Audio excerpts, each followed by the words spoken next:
Olá, boa tarde a todas, todos e todes que estão nos assistindo nesse primeiro encontro do nosso programa Ecos dos Ecos. A ideia é que a gente tome,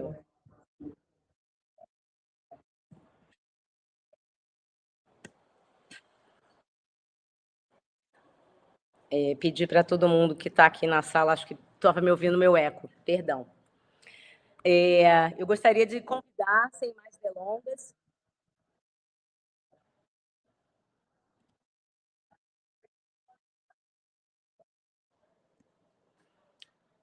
professor Leslie Etienne, da Universidade de Indiana, my dear fellow Professor Leslie Etienne, to enter the room here with me. Thank you, Professor, for being here today to share with us insights, thoughts, researchers. Yes, thank you for having me. Thank you for having me. Shall we begin? Are you still doing introductions? I will invite also Professor Portia. Then we'll have this moment, the three of us, where I will welcome you and give a little bit more of a context of what is happening here today, because we are opening this series of meetings. And then you will have the possibility, each one, to present better yourselves, okay? Okay. So, Harm, welcome to Portia also. Warm welcome to you, my dear colleague. So it's a real pleasure to have you both here, starting this experimental exchange format, because we are calling this Echoes of Echoes, because we have been working with different partners in different contexts, in different universities, different countries, different cities. And it has been, since the last 3 years, a very intense exchange program where I have met Professor Portia, first in São Paulo, and then here in Bahia as a guest.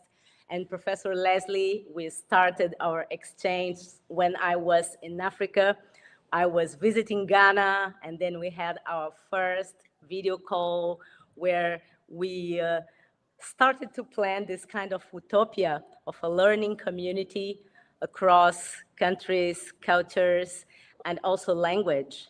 So this is challenging because we are presenting this to an international audience. So we know that when our conversations are recorded, it will be possible to have an automatic translation, which sometimes works, sometimes doesn't, but this so far is the possibility we have. And today we will have this discussion in English. If our like to ask something in Portuguese, I can try to translate as well. And yes, and program is enough. And the idea is that we will have each one of our guests presenting their research in 20 minutes. And after that, we'll hear the second fellow. And at the end, we will have this moment for questions, answers, and also a kind of a debate. So I have already some notes that I would like to discuss with my friends.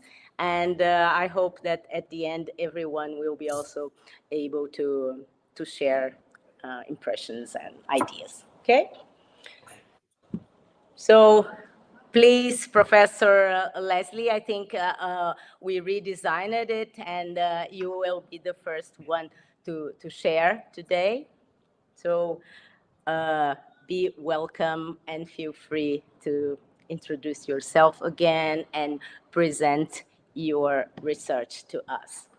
Greetings. Thank you.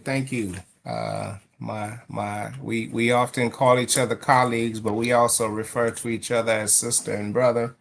And so it's always a pleasure to be in space with my sister Paula And it's certainly a pleasure to be on the same dais electronically as Professor Portia. So it is wonderful to be here today.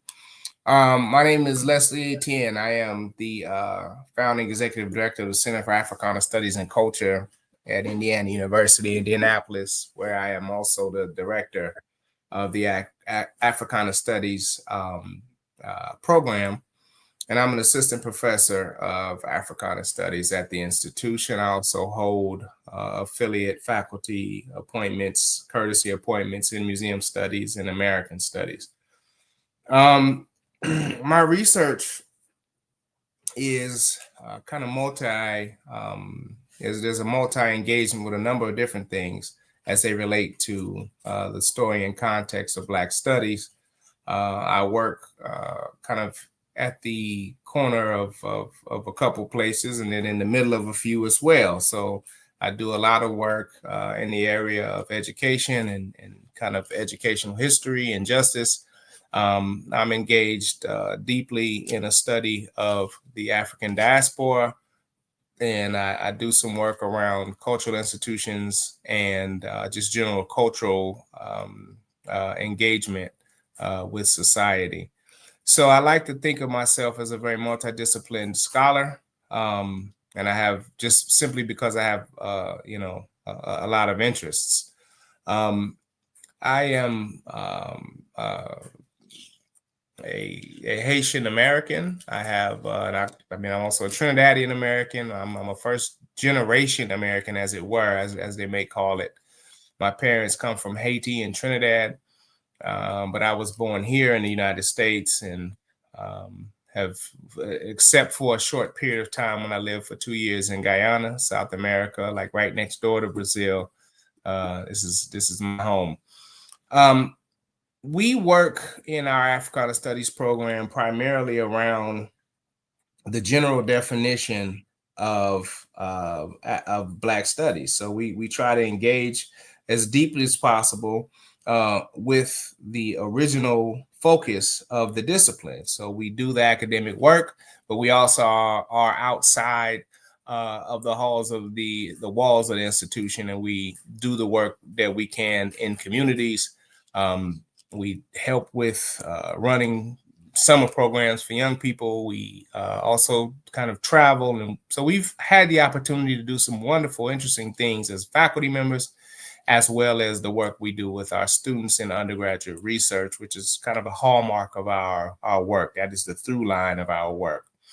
In doing so, as we've engaged as a faculty group in the context of the diaspora, in a number of different ways, through education, through religious studies, through literature, history, the medical humanities, some of the different spaces that we work in as a very interdisciplinary group, even as connected as we can to ecology and environmental issues and nature. We've been doing some work around that as well, along with the agroecological kind of framing around farming and the effect of farming, the ideas of extraction and just kind of the natural forces, as it were.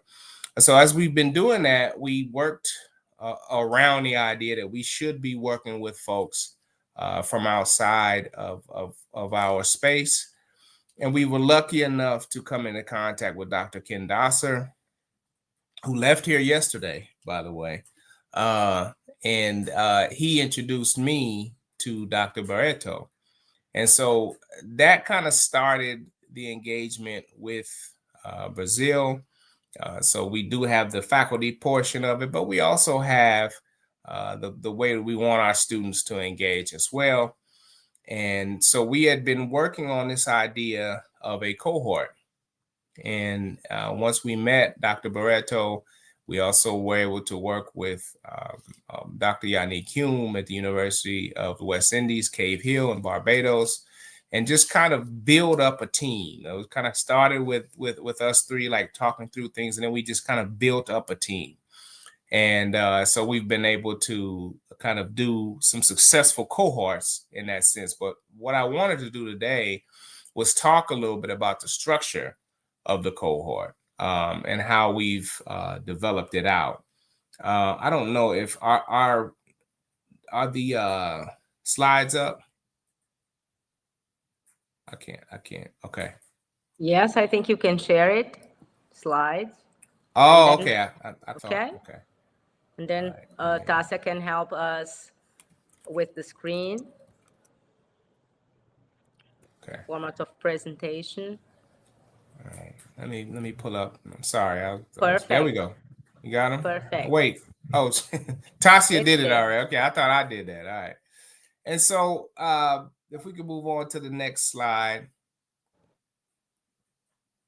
And so this gives you a brief description, but what I'd like to do is provide something a little bit more substantial.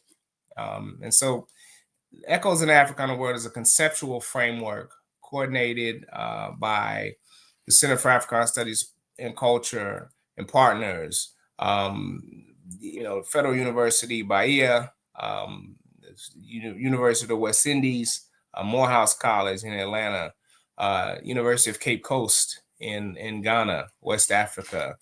And here recently, we've been working with the University of Windsor in Canada. And so we feature multiple engagements with the African diaspora through a transdisciplinary research framing, cultural exchanges, and topical explorations around local, national, and international inquiry.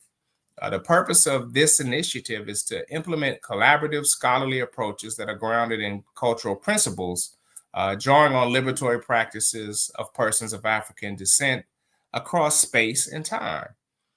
Aiming to dispel distortions about Africana culture, identity, and history as they relate to the lives of the people who face the daily challenges around their place in the world.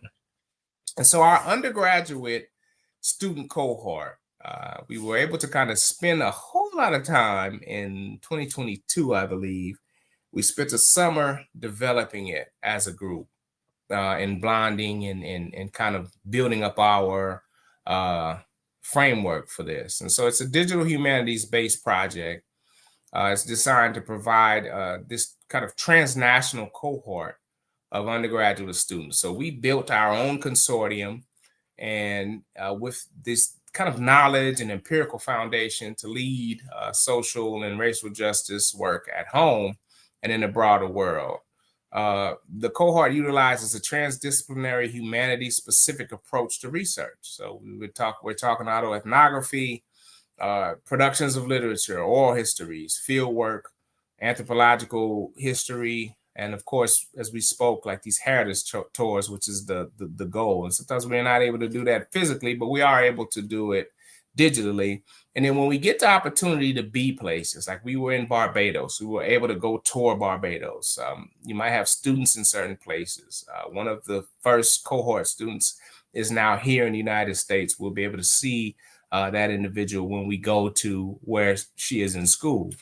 And so this leads students in a scholarly mapping of their proximity to the lasting effects of the transatlantic slave trade. So this is a very diasporic kind of move. And we have a particular focus on miseducation, inequalities, and characterizations that kind of have these transnational through lines. And so we start the students off with kind of a translational research, kind of training and, help them explore their epistemological framework. And then we kind of follow with a critical exploration of things. So we are talking about enslavement and colonialism and kind of the ongoing racialization processes. And we're looking to identify patterns. What's the continuity? What's the discontinuity? So it's, history, contemporary, also futurity is very important to our work. And that's very critical to it. And our cohorts basically just kind of collaborate in the production of these interactive digital experiences that allow visitors and you're able to kind of follow a map. And so we're meeting basically once or twice a week. There's 10 students in each. There'll be 12 this next time. We work for about 10 weeks and 2 students per institution plus the faculty members, because we kind of hold some of the technical aspects of managing and coordinating. We have about 3 people from our faculty that work, but that kind of, it fits because there's someone to do the tech work, there's someone to do the content-based work, and then there's someone to kind of schedule. So that's why we do that. If you can move to the next slide, please, Tasia. And so this is small text, so I do apologize, but I do have learning outcomes, what we kind of provide for the students. And so we have a course question, or a grouping of questions. We have what connects you as an African descended person, and moreover, what are some of the highlights of the distinctiveness of your identity? How do we conceptualize African-centered creativity for collective wealth creation, and emphasis on the multiple definitions of wealth? So we're talking about intrinsic cultural things. We're not talking about particularly a monetary kind of connection to the definition of wealth. And so with these learning outcomes and these expectations, we're able to build out modules that students can work from. And in this latest iteration, we've been able to have more focus on students developing their learning alongside us, as opposed to us developing their learning for them and providing them with this kind of assignment or whatever. They've been able to develop things on their own. If we can move to the next slide, please. And so this is kind of how we format the learning activities, right? So there's this weekly virtual meeting, it's synchronous, but recordings are available. Asynchronous instruction and review are made available. So you have the ability to get a recording if you can't make it, right? We have a couple of challenges. We have the challenge of language, but if you look to the far right of here, you'll see that language is not a barrier. It is a strength. So that is, you may see Dr. Barreto smiling because this came from our colleague, Worth Hayes, Dr. Worth Hayes at Morehouse, who said, we're not going to let language stand in the way of our ability to connect. And so we've been able to do that. We've also been able to, I've noticed that students have found ways to contact and be in contact with each other, right? Without us, right? They have their own little network of connections. We talk, so let me go back a little bit, and then we have individual contact. So, you know, this is faculty members choosing students that they already know, or connecting with students that they may already know and saying, hey, we're going to get you into this cohort, and would you be interested?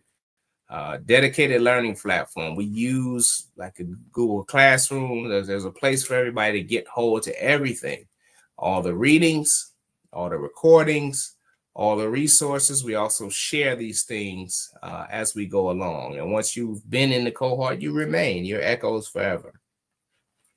Collaborative work.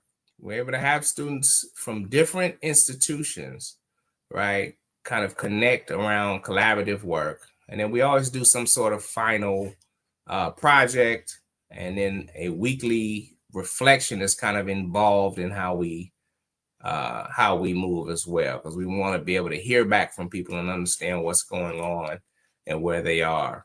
And when I talk about challenges, I really do mean challenges. We talk about challenges of connectivity, people, you know, and internet access. I mean, these challenges that face the diaspora or diasporans, right? We're not divorced from the idea that these things are in place. So if you know, there's maybe an inability to check in. Sometimes you have people on their phones, right? So we have to think about these things. We've been able to try to raise a little bit of funding so that we're able to offer a little bit of a stipend that might help you with connectivity, right? the challenges of just daily life. You know, we've had folks who are trying to, you know, hey, look, transportation might be an issue, whatever works, you know, for you to be able to get in front of a computer to even involve yourself. But what we found is that people are motivated, and we try to be present and there for each of the sessions. We're very meticulous about how we choose the days. So if everybody can do a Wednesday, that is the day we do. We don't work with, oh, well, someone can't be here on Wednesday. Everybody, we want to be able to offer everybody opportunity to connect. But we do have the recordings if you're unable to be there. But you don't want to miss it, right? Because this is a wonderful place for curious people, right? And so I think there's very much, you know, kind of an emphasis on a learning community. And I think with the consortium, you know, how we've developed it, it offers us, you know, kind of some interchangeable ways of moving. So if one person is unable to handle something, we have someone in place to do it. So it's been working very well. And I think, you know, we didn't do fall 25, so we'll likely do spring 26. So can we, next slide, please. And these are, I hope that they don't mind me sharing their names. The person who's handling our slides is on this list in the second cohort. And so these are our people. And we've also been able to create some shared scholarship. We are in the kind of final stages of the completion of a special issue, journal issue, where we have written with our students. So we're just kind of waiting on pieces to come in. I'm not saying any names. I'm not saying anybody owes me a piece. I'm just saying, well, we are connecting and kind of finishing that out. But you know, some things take time, and some things take good time to provide a good piece of scholarship. So I think as we kind of develop that out, we're able to get that in and then begin some new things too. Because many of these people who are involved, the students are involved, wind up in graduate school. This is something we're very proud about. And so whatever role we can play there is good. Next slide, please. And this is our consortium. These are the representatives. So Emmanuel Saboro and Di Valera Bachaway, University of Cape Coast in Ghana, representing the International Affairs and African Studies Institute. Yannick Hume, who runs the Cultural Studies Department at Cave Hill and the University of West Indies. Worth Hayes with Africana Studies at Morehouse. Dr. Barreto with Federal University, Bahia. You know, so myself, Dr. Patricia Turley, who couldn't be here, Dr. Eric Ture, who's a native of Ghana, who's also a colleague here. We kind of manage some of the day-to-day operations. So the technology, you know, so one of us is always there.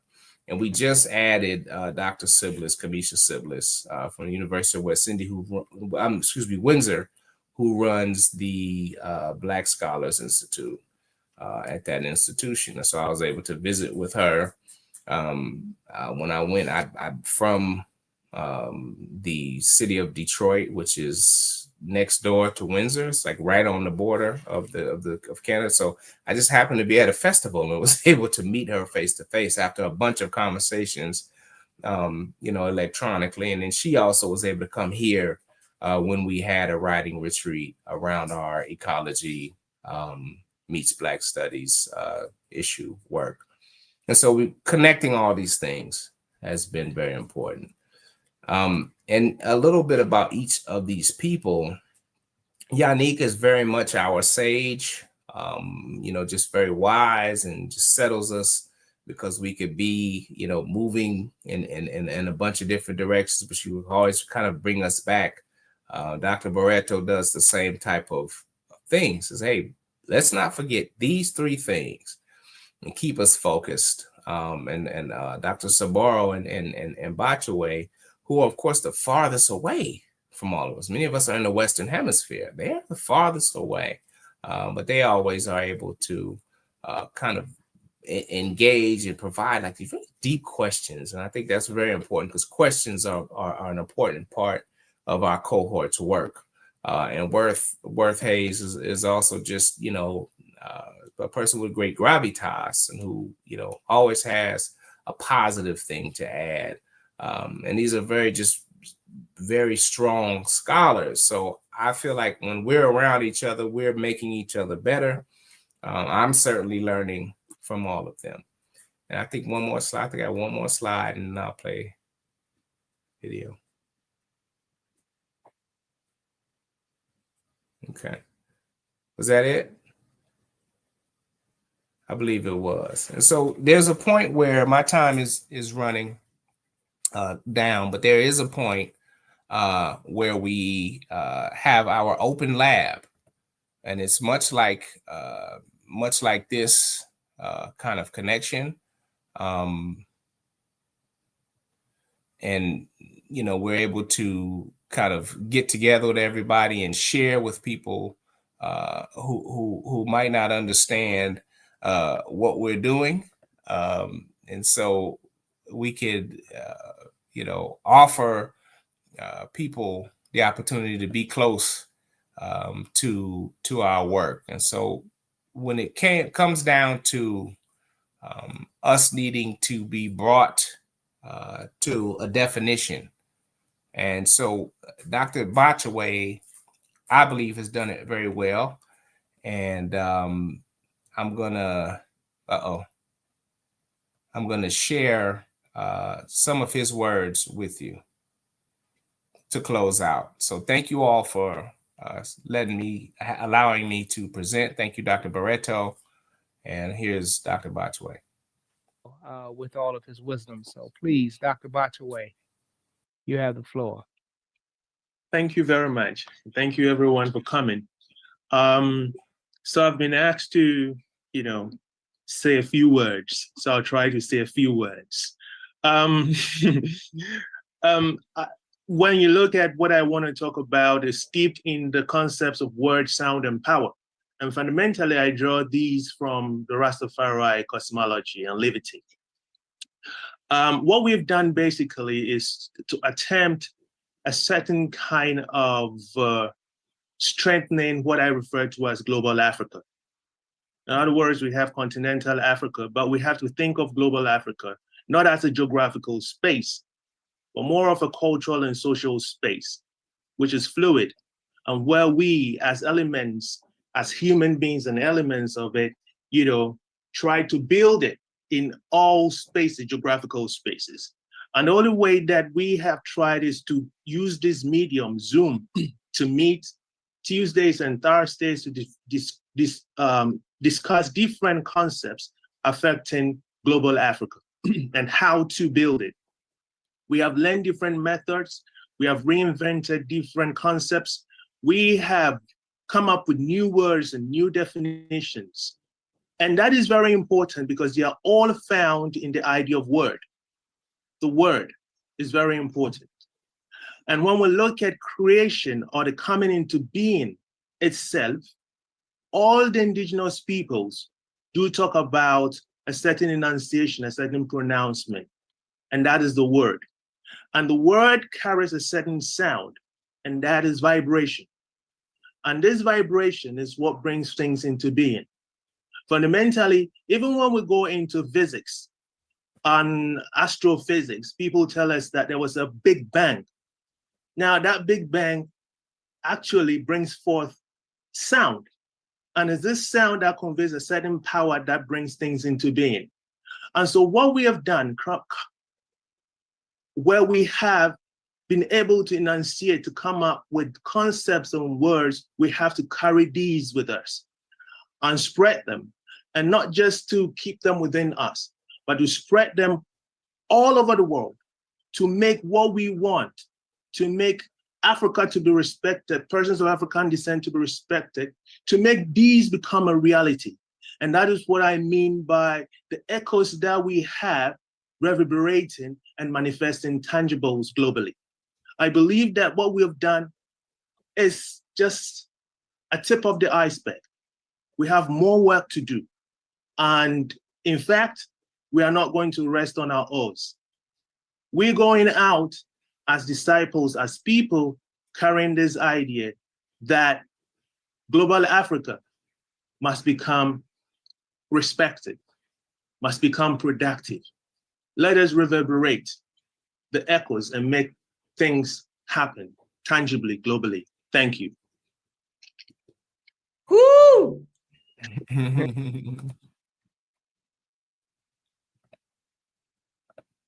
So thank you all very much, Dr. Barreto. Thank you.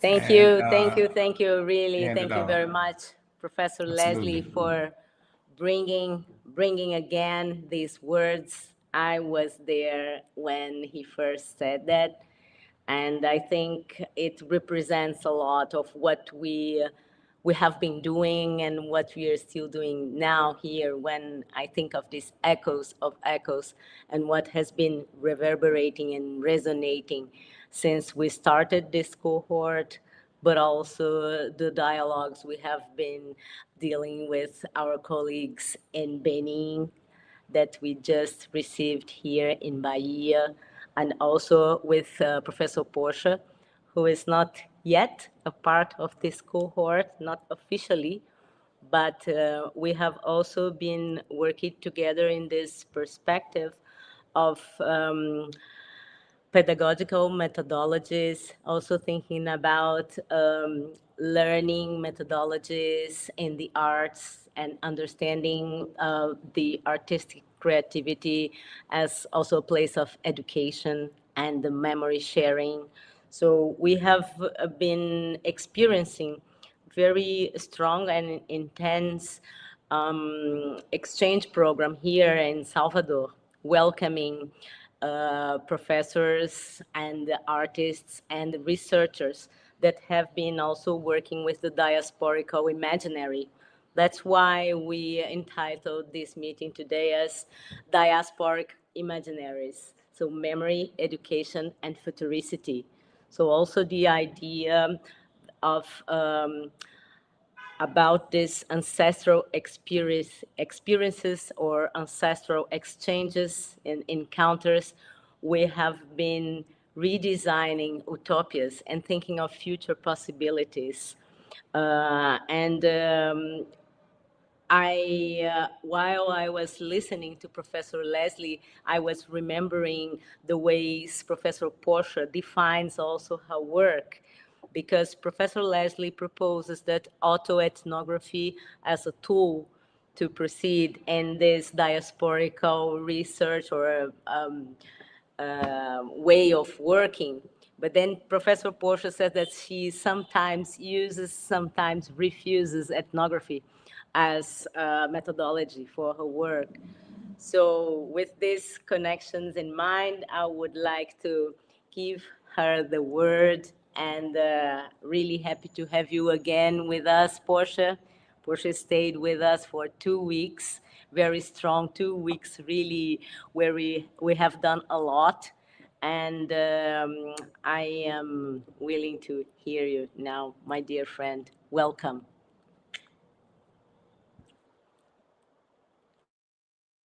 You have to open your mic. We are not listening to you on the bottom there. Just the first button. Then you Yep. to free. Yeah, good. Can you hear me now? Okay. Thank you for the warm introduction and for that wonderful presentation, Dr. Etienne. I knew by your last name that there was some Haitian there. I probably have a friend with that name as well. I'm so very honored to be part of this presentation discussion. Um, I did send some slides. I don't know if you were able to open them, but I'll be reading from mine on my desktop, which I'm not able to share, but it will help me to stay focused. Um, I'm at this point kind of embarking on an idea that, let me tell you who I am. My name is Portia Cobb. I'm a professor at the University of Wisconsin, Milwaukee. and I teach in the School of the Arts, Department of Film, Video, Animation, and New Genre. And my area of expertise has always been documentary, though it's experimental. So I work as an interdisciplinary artist, and I work in all forms of documentary, short form mostly.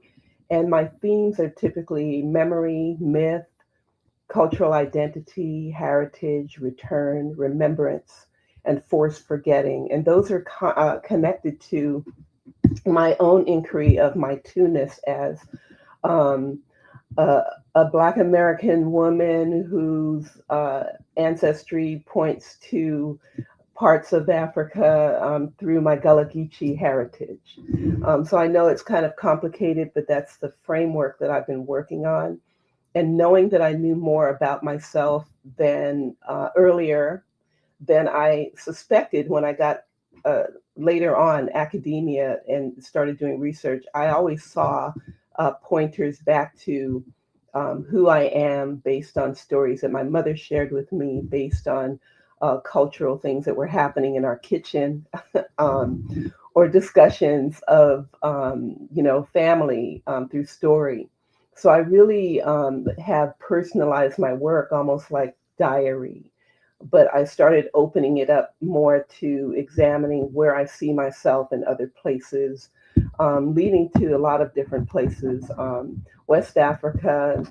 In 2019, I actually went to Sierra Leone for the first time, but I had been to Senegal, Burkina Faso. I've been to Mali, to the Gambia, and not always looking for answers of who I am, but just trying to connect with that place.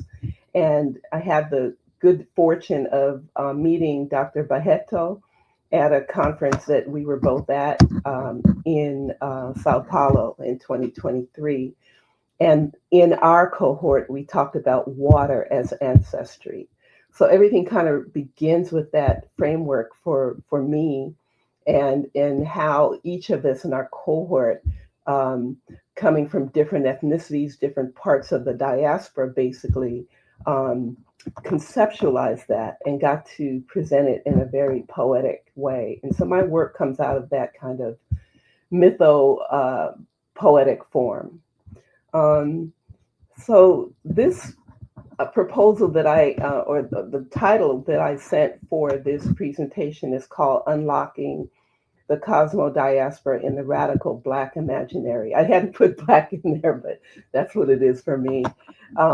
And then when I started writing my notes in my notebook, and I said, I'm going to say something about the origin story of this kind of route that I'm taking right now.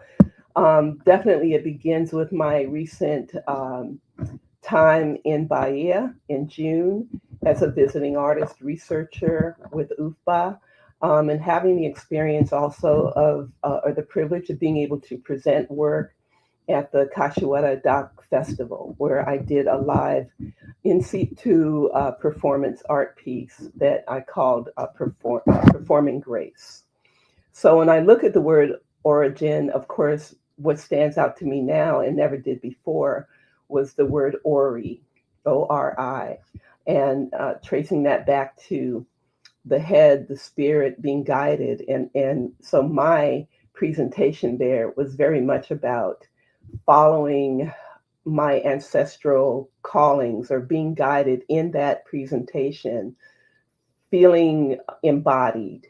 And Professor Bahato there being with me to translate. The person who's our technical backup here is Tasia, her as well, having translators in the room. But a lot of it was encoded with imagery. And so I'm kind of moving in that direction of the things we have in common. And I use the image of okra in that presentation, because I realize that that's the one thing I see when I'm in the Black diaspora that we all have in common, not just that one only thing, but it's very prominent in Gullah Geechee culture, in what I eat. It's not always popular with other people living in different parts of the American Black diaspora, but Okra has a lot of meaning for us in my family. And then as I used it in my presentation, people explained to me how it's used in candomblé, the meaning of it.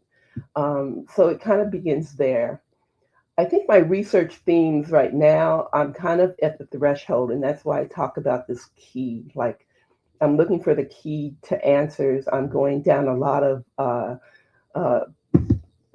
doorways and finding other ways of talking about this. So I'm not an expertise on cosmology, but I'm learning about it as I am asking these questions and trying to connect it to what I would like to do creatively. So Diaspora for me, as a radical imaginary, I'm beginning to understand and to focus on crossroads.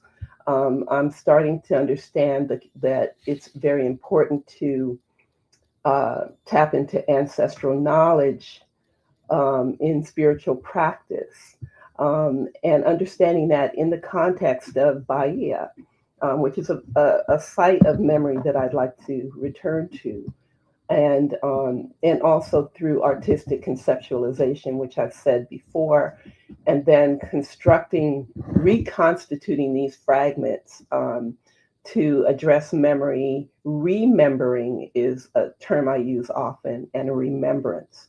So in South Carolina, Charleston, which is where my family's origins are, every year there's a remembrance ceremony.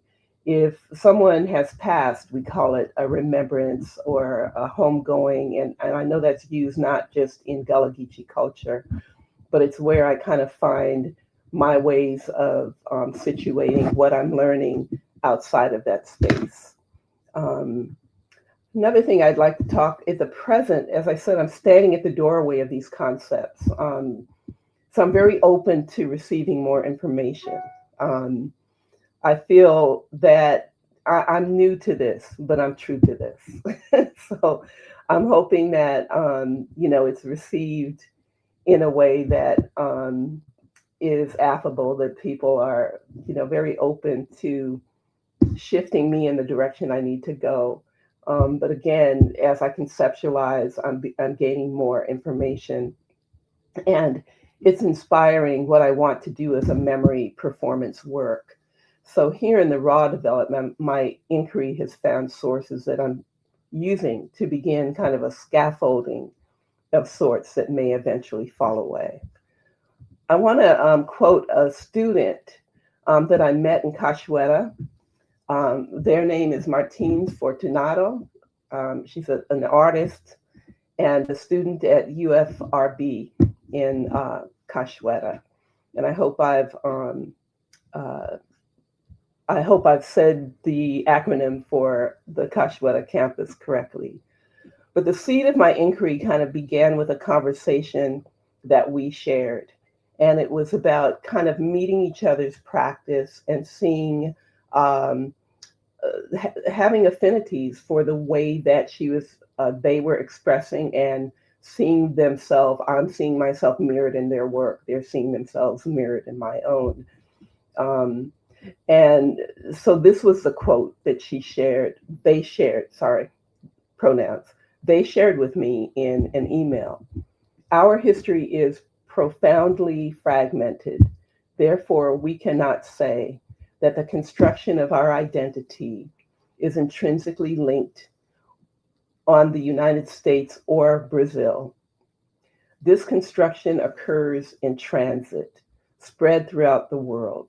And I really love that. So I asked where they got this, or what was informing how they saw this or expressed it. And they mentioned, of course, philosopher Mbembe Akile Mbembe. So that took me in a direction because I wanted to know more about what they were sharing with me about cosmo-perception.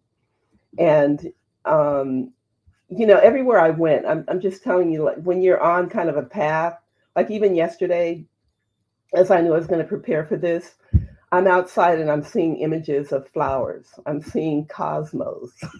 So it's kind of ironic. I feel like everything is enhancing where I am, you know. Oh, so it's coming up. Thank you. Thank you. Thank you. You can see my slides now, right? Yes. Okay. I paused because I can't see head nods. Okay. Sim. Thank you. Sim. Then I'll open this up. So every connection and this cosmo-diaspora identity, I've been figuring out what this is, and I've been learning a little bit more about African cosmology. As I said, you know, I'm not an Africanist, but I am by default, you know, so I'm learning all these new concepts and the way they're thought about. This was another, this was that quote that I just read. Would you go to the next slide? I love the fact that we're feeling our experience with our bodies. Tasia, can you go back one more? I think I skipped ahead. Okay. One more. Okay, come down. Sorry about this. One more up. Okay. So this is a quote that I found by Aline Mota, who's an Afro-Brazilian visual artist. She also presented at the Cachoeira Doc Festival. I was aware of her work, but I started to kind of see our connections and the stories that we tell. And I really love the way that she spoke of, when I would say Cosmo Diaspora in writing about it, I always got the feedback that I needed to break it down more, that I needed to make people understand what I was talking about as I was still trying to figure out what I was talking about. So in this quote, I felt that something became more concrete for me. It's another way of looking at it. It's another way of me understanding it. If there is a constellation of diasporic experiences, reconstituting territory is the same as reconstituting the self. And this was written in a essay that she wrote about water. And I have a quote. I'm sorry.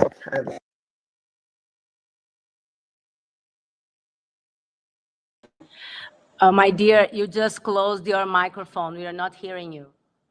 And just to let you know, you have more 3 minutes, right? We are not hearing you. You have closed your microphone.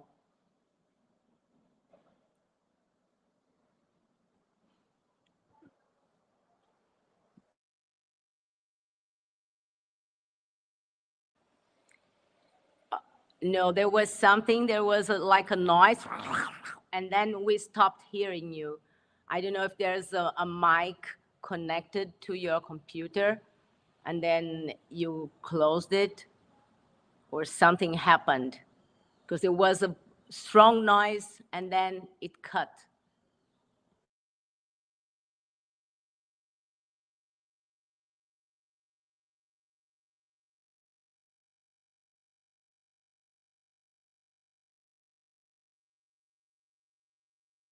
Professor Leslie, are you hearing Professor Portia? Is anyone hearing her? I am not hearing her. Do you hear me? I do not hear her. Okay. Okay, can you hear me now? Now we can, yes. Something on the phone. It closed it. Okay, I can hear, you can hear me now, right? Yes. Okay. All right. I don't know when you stopped hearing me, but I'll just speak again. This particular quote is from Aline Mota, an Afro-Brazilian visual artist. And her ideas began to make me kind of think of what this Afro cosmo diaspora could be. So I'm always looking for the potential of representation. How can I make that concrete in some kind of presentation that is artistic? You know, how does it come across if I'm working with others who have that knowledge? based on where they live. So I think about Bahia, of people, artists, always bringing in this ancestral knowledge in their productions and it being evident for them. And sometimes for me, I'm not aware that it's there. So when I did a presentation in Cachoeira and I used certain images, I felt that I knew what they meant to me. I could see certain things reflected in Bahia, in Afro-Bahian culture, but I couldn't, I didn't know other deeper meanings about it. And so what came across to me was that ochre was also used in candomblé representations. You can move one more slide. 2 minutes? Okay. So I'm coming back to this idea of fragmented identity, memories, and body in movement. And so this perspective invites us to think of identity as a body in movement, a memory in constant development, which carries the traces of a living and multiple diaspora. And so this was a continuation of my exchange with the student, Martins Fortunato. And so I thought it was a good way to kind of, get back to the seed of where I am as I'm trying to discover these things. Can you go one more slide? And so my conclusion is this image, this beautiful image that I created with one of the Bilal students, Tawan, and we wanted to talk about ancestry, wanted to talk about memory. And so this image for me represents the ideas that we started with and where it's taking me. That there's this moment of me bringing my artifacts to his presentation of indigo, which is also very prominent in Gullah Geechee culture. But the representation was an experiment, but it also kind of conveyed where we are together, how we're finding meeting in that place of cosmodiaspora. One more slide, please. And then I'm learning about Eshu and temporality. And so I wanted to leave off with this: is performances of spiraling time. And this is from an essay where Lida Martin speaks of spiraling time together with ancestry is one of the most important philosophical and conceptual notions, that memory is a vehicle. And Mota says that in her presentations. We are faced with a conception of time and history that is not only affirming the accumulated experience of the past, the ancestral legacy of practices and knowledge, but with understanding it is possible from the present to reinvent this past. And so I feel like in my work as an artist, I'm always trying to reinvent the past, but the past is in the present. And so with that, it makes sense as I'm working conceptually and I'm trying to bring in all of the more concrete information. I'm trying to learn more about cosmology. So I welcome anything that you can point me to that, might be scholarly, right, from experts. But this is where I am right now. And I'm really enjoying this process of temporality. Thank you.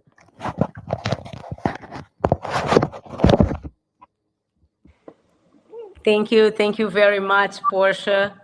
And yeah, it was really lovely hearing you and connecting again with a lot of discussions that we had when you were here. So because also Cachoeira is a place like a portal.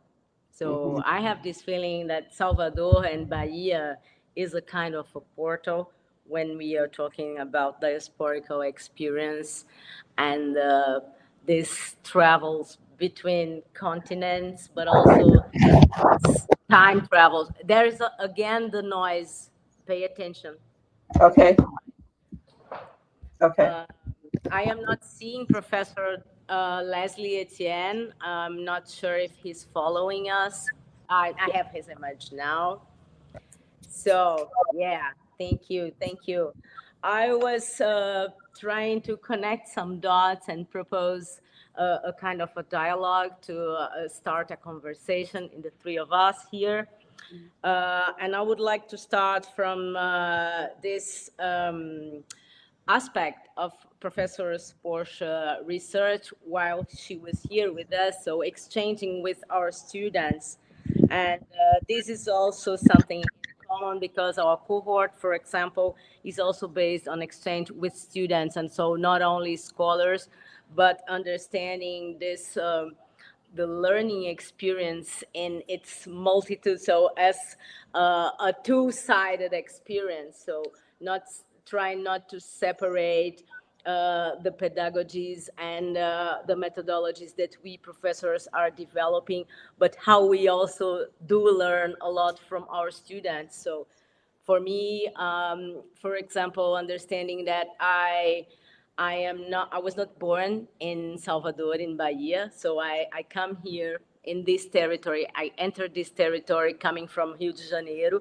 And for me, for example, it's really important, this exchange with the students. So to merge in this culture, to arrive in this place, and to get to learn about this territory together with the students. So I would like maybe to hear the two of you. So this point of connection, thinking about the learning experience in these two sides. So considering the experiences of our students as really significant. So has been something that our university here in Brazil is being transformed by new generations of students. Also in this kind of time twist that we experience with the issue experience, so that we have kind of our future behind us. And so how we learn from our younger who are also based on our ancestors. So this kind of time machine that Portia also proposes in her words, so quoting Aline Mota, but thinking about the spirals of time, and so how we learn from our youngers, and how is this also deeply connected to our ancestors and to our elders. So these kinds of bridges that we are building.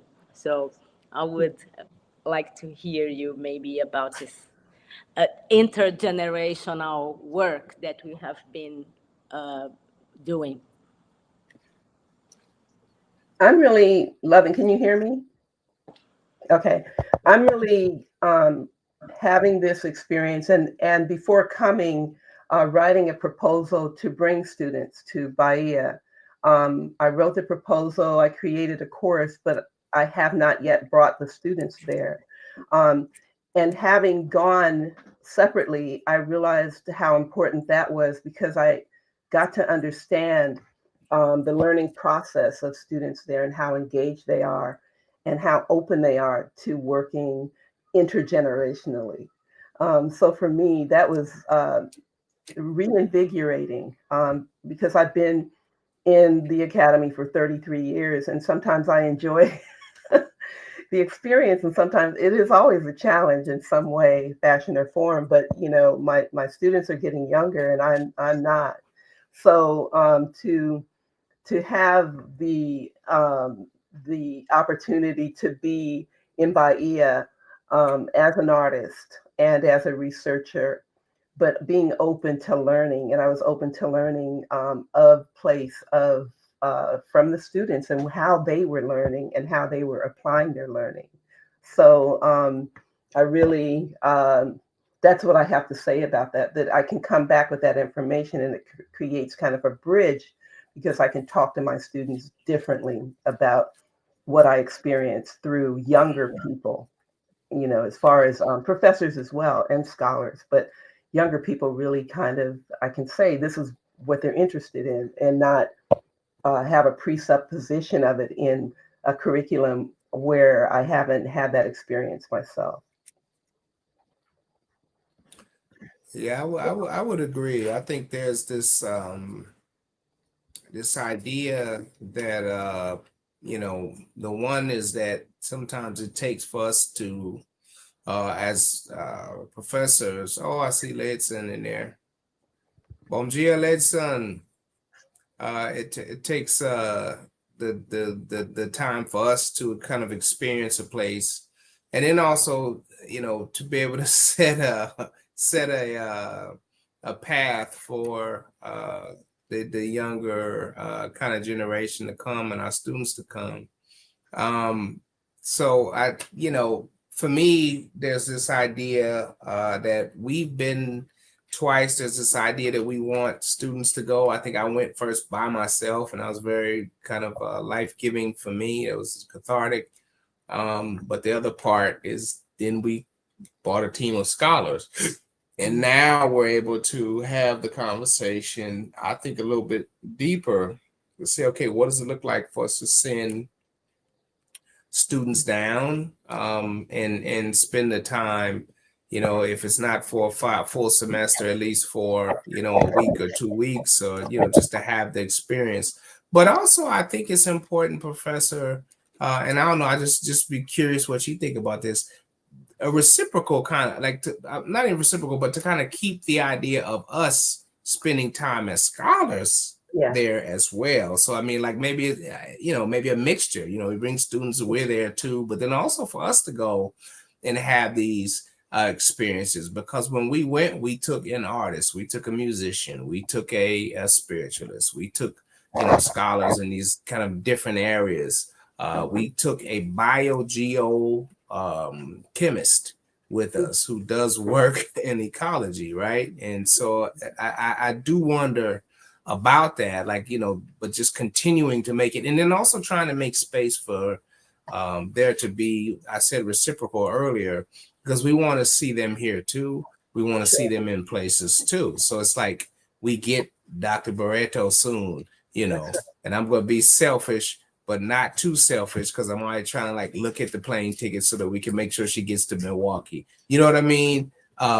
You know what I'm saying? So it's like, so we get to have that. We've had Dr. Saboro here for a month to come and work, and we're trying to work on also getting other members of the group here. We were able to go to Barbados and see not only Dr. Hume, but people who had been in the cohort could stop by to see us as well. So I think it this kind of movement of inquiry that we can have with more than one iteration of ourselves is very important.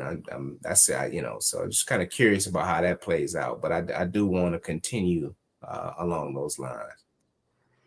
I agree. I know that that's really important. And as I come back in to the academy, or I talk to other professors, I'm always making links outside of my own department. I've created other study abroads for that reason too. I had a Black Lives Matter study abroad that continues to go to London. Under this new administration, we have to rename it. But it's still about Black movement, you know, for us. And as I've looked at other examples of cohort groups or groups going into the diaspora, I always look to see what they're learning, what they're bringing back, but also what the scholars are bringing to that. And even to sit down and to form an idea around travel and exchange in that way. And I think we're all excited to, I come back and I talk about Brazil, and everybody was like, wow. And I was like, I saw your reflection there in your discipline. You know, I saw the ways that maybe you've never thought about going, but definitely there's work for you to do there, right? Yeah. So yeah. That part is really refreshing for me, you know, at this stage in my profession as well. Yeah. And to be able to sit in a room with, you know, and have these exchanges, we were able, when we got there, you know, it's so funny because I think as we were leaving, Paula, you know, we probably passed each other in the air. So it's, you know, we missed her the second time I was there. And I think we were somehow, our WhatsApps were working while we were flying, and we were kind of joking, like, you probably passing me right now. We're headed home and you're headed back home. But you know, to be able to sit with, you know, Cristiano, who offered us a chance to sit at a similar gathering. This was face to face. We got to sit there, and there were jam sessions, and we were able to meet with people, and Duda, and you remember these names of the scholars you were able to kind of engage with and have emails with, and but also the conversation about what it looks like for students, for us to have graduate students moving between these two places and these these connections that I think in some ways supersede administrational. Sure. You know what I'm saying? Like you can try to kind of shut things off, but lived experience and curiosity are not things that you could, and ideas. You can't, you may have the power to do certain things, but you don't have the power to kind of stop people from thinking or being curious. And then also, when you look at it, it's like I don't believe you know anything wrong by having an interest in something. So I think there's a lot to be said for that. I agree with you on that, Prof. That's a serious point. Yeah, and also something that Leslie pointed on his presentation about his cohort and how we include.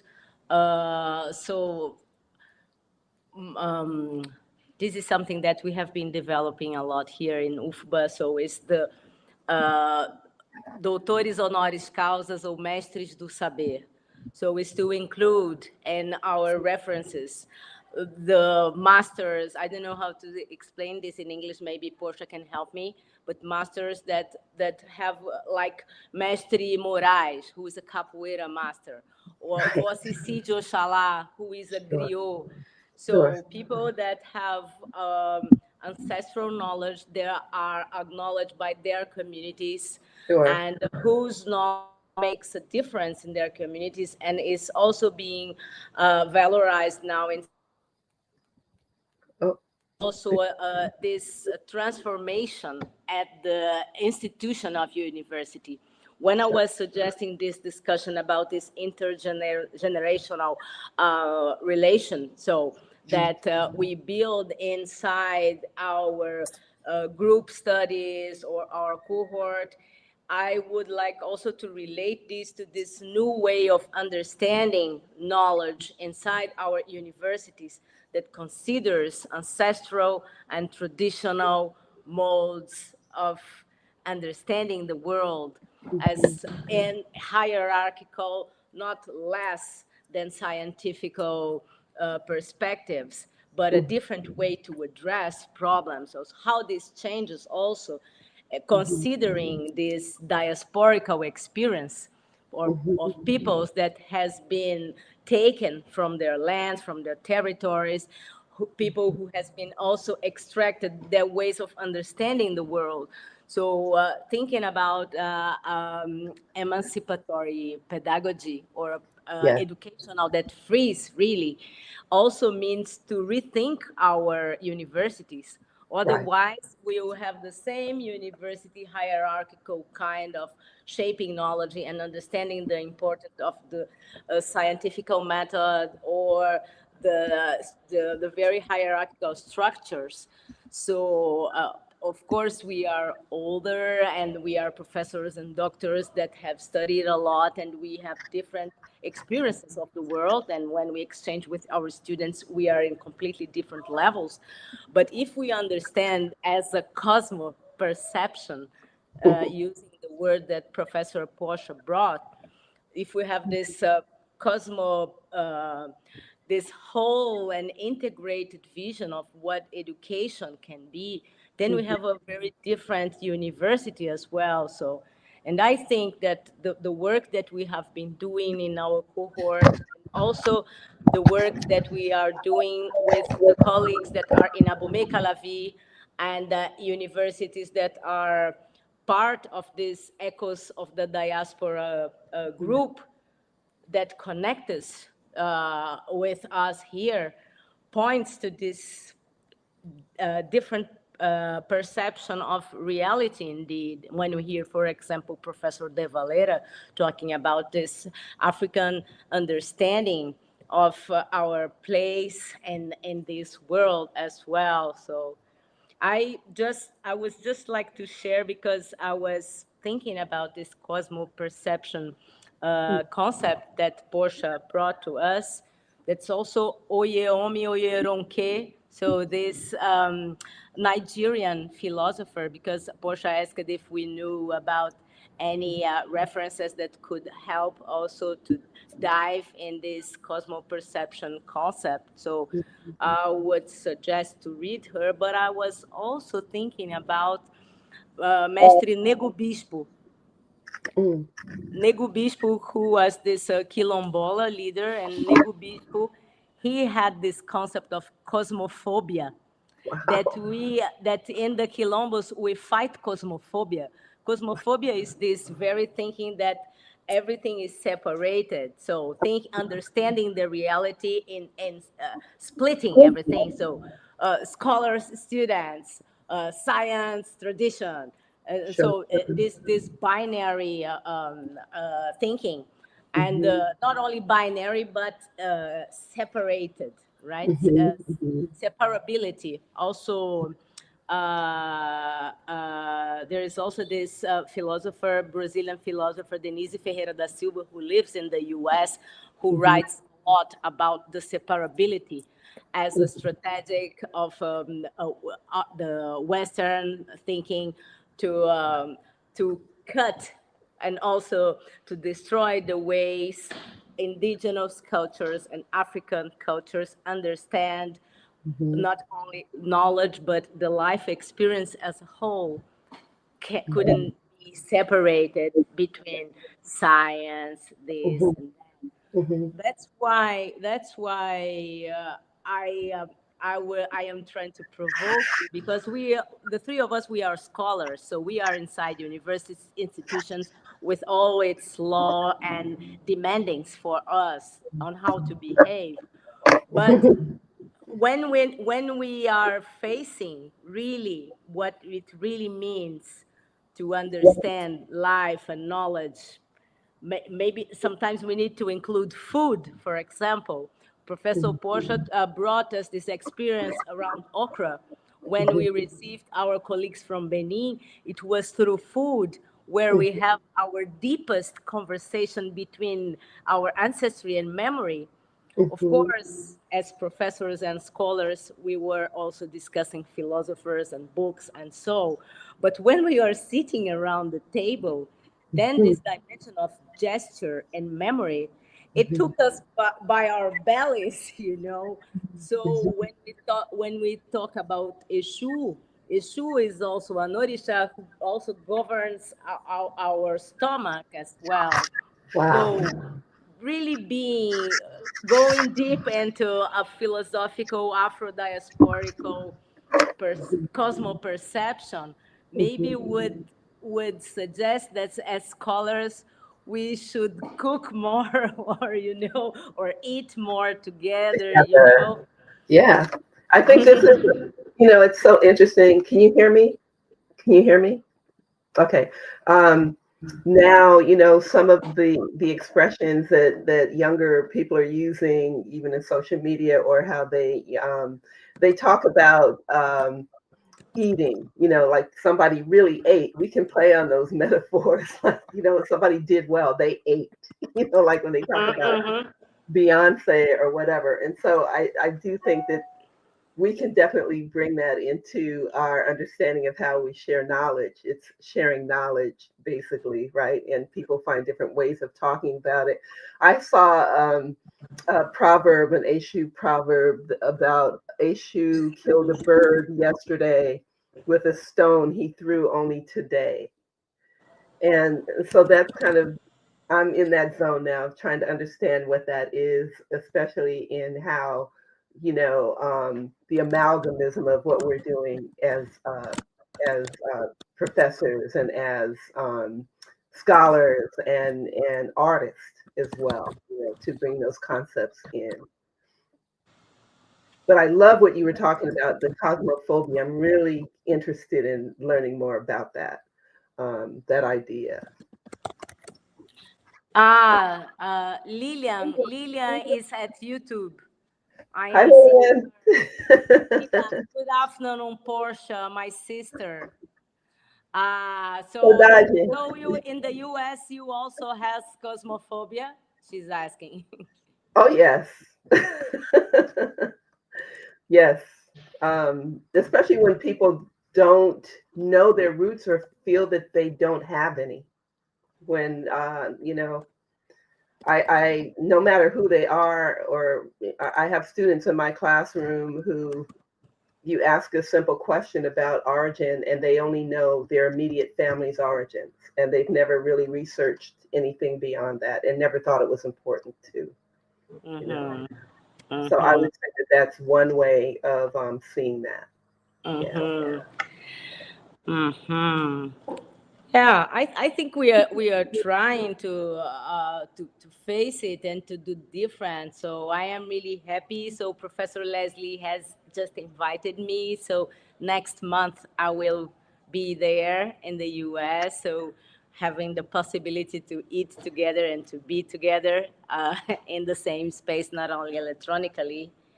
And I'm hoping to get there because, you know, Milwaukee's He's saying something, but we're not hearing you, Professor. You have the mic closed. I was saying for the second time, we've been able to hang out and when I was in Brazil. So this is Yeah, that's true. I am checking if we have any comment here. Tasia, who is also in the room, if you want to ask something or take part in the conversation, bring something to the debate. I have, if nobody has something, I have something because about the diasporical experience as well. So, and this in between place, this crossing place, as it appears at Martin quote, saying that we are not talking necessarily about an origin or a destination, but about this crossing, right? Because, for example, when we received here with the Benin group, we received this artist called Sica da Silveira. And Sica, she has this name, so it is a Brazilian name, da Silveira, and she has an ancestor coming from Brazil. So she was coming from Africa, looking for her ancestor in Brazil. And our diasporical experiences normally thinks of going back to its origins, going back to its ancestors, meaning going to Africa Right. as this first place. Right. But then we have the experience of African people coming to Brazil to look also for an origin. And I think that this episode, so this experience of Sika, which is the experience of a lot of peoples who came enslaved first, but then came back and then had a family and then had a culture in common, and then some orishas or voodoos that are not anymore cultivated in Africa, but has been transported into here, and now the origin or the ancestor is here and not there anymore. So where is the future and where is the past? I think that it maybe helps us understand what this issue is talking about these stones that changes, that can cross time. And I am telling you that because I am thinking of this different perspectives that we have from memory, from trauma, and from the lacunar experience of diaspora that we have in different places. And this is something that with Dr. Leslie, we have experienced really deep because we have our cohort. In our cohort, we have fellows from the US, from Barbados, from Brazil, and from Africa. And then sometimes my experience in Brazil is similar to the experience of Professor Yannick, my fellow in the Caribbean. So the Caribbean talks to Brazil in a way that is kind of different the way it talks to the experience in the US. And our colleagues who are in Ghana, when we talk about being black, our colleagues in Ghana look at us and say, of course we're black. We don't need to say we're black because they're in Africa, you know? So I would like to hear you a little bit about the contradictions or the complexities of these definitions of a global Africa, because you talked about that, or unifying a diasporical experience, something that both of you said it's plural, it's fragmented, it's lacunar. So about just trying to to share with you some feelings about the contradictions and the complexities of saying that we are putting us together under the same umbrella, and sometimes it works, sometimes it doesn't. And I would love to hear you a bit about that. Well, I think going back to what the student shared, in that quote, that beautiful quote about us being fragmented, no matter who we are at this point, right?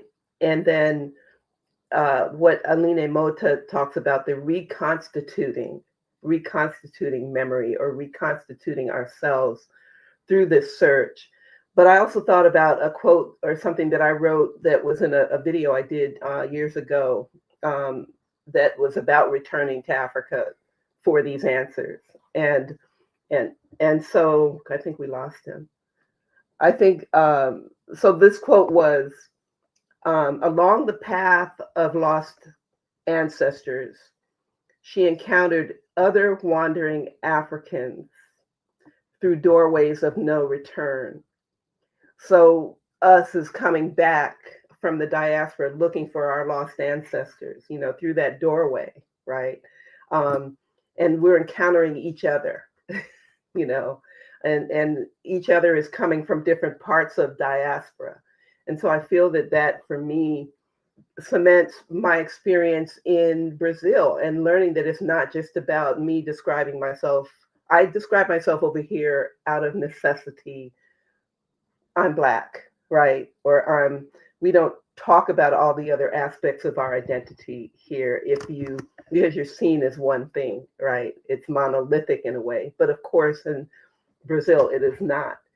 So meeting that complexity and those contradictions, but also feeling in the body who we are. Like we know that our origins are from Africa. What I love about Bahia is the fact that people can connect to Angola. So even in a discussion that you and I are having in the car, and I say, well, actually, Gullah Geechee translates to Angola. And then we're on a whole new kind of panacea of understanding one another. So that's where I am with that. I'm still, as I said, I'm on the threshold. I'm trying to find that key to unlocking what Cosmo-Diaspora is in the radical imaginary. That's very nice. So Professor Leslie, we lost him really because he had to take his son to Taekwondo. Oh, wonderful. Yeah, so he said love and hugs to all of us. Yes, and I don't know if we had a question. It was really nice what you said, because we have beautiful moments when we understand the simplicity of gestures and habits that connect us. Sometimes our connection, we try to do this through the logical, or through the tools that were the tools that separated us. But then when we try, or when we let go, and then we find magical and different ways, and then the magic happens. So like Rodrigo is inside here. Rodrigo also our student, say Portia. Rodrigo, who was with us, who did the wonderful video of your performance at Cachoeira. Yes, yes. So I think that then maybe if we don't have any question, we are on our last minutes. The conversation is going to stay at our channel. It's recorded, and on Friday, the 19th, we will have a second discussion of this series with two fellows from West Africa. So Chekura Ndao, coming from Mali, and he will propose to us this discussion about technology as a way to fight forgetting. So he is recording and making digital archives of dances that are threatened to disappear in Mali. So he is proposing this reflection about the positive role that technologies, that digital technologies have in the way of the maintenance of this patrimony.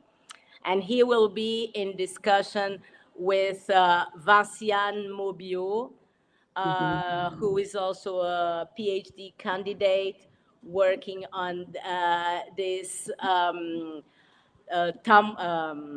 this percussion, this drum. So this ritual sacred drum from Ivory Coast that was taken by French military, and that is in this process of restitution. So what does this drum means to these communities? If it can be seen as a communication technology. So it will be a discussion between tradition and technology. I think it will be a very interesting discussion. It will be in French. So, okay. People are always, as Professor Leslie suggested, language should not be a barrier to our communication. So people are welcome. People can manifest in Portuguese or in English or in French, and we try to translate, and we try to make everyone talk to each other. So, I wanted to acknowledge people who are here in the chat that I can't actually talk to you in the chat, but I see you and I acknowledge you and I send my saudages to you because I do miss you, and also to people, magically making this happen. Tasia, to all the scholars also. I've been following the development of, Bilal, and I feel so jealous sometimes that I can't be there right now. But thank you for this opportunity to be here. I apologize for any disorganization around the beginning, but my passion is here, and as I said, I'm continuing to be curious about how we work together, how we dialogue together in this what I call Cosmo Diaspora. Thank you. Thank you very much, Portia. Always a very special moment. Obrigada também. Obrigada a todas que nos assistem. Então, esse foi o primeiro encontro. A gente tem mais um encontro na próxima sexta-feira. E na outra semana, na sexta-feira, vamos ter o terceiro encontro, que em breve daremos mais detalhes com as pesquisas das pessoas pesquisadoras da graduação da UFBA. Tá bom, gente? Obrigada. Obrigada. Boa tarde. Tchau. Tchau.